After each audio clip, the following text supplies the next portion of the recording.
But has anyone seen this? Ordered it, same part number from Rock Auto, original. Kind of see how it looks. And they gave me this one, which from here is not too bad, but here is flat. Obviously, I needed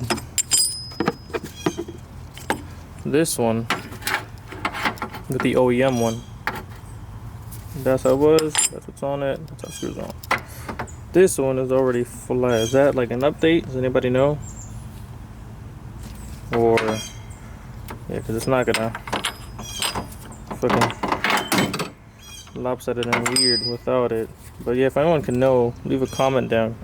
I'll Google it again, but I mean that's what I put in the part number, and it came same width and everything. You can't see that, but everything else matches except this side. So I don't know.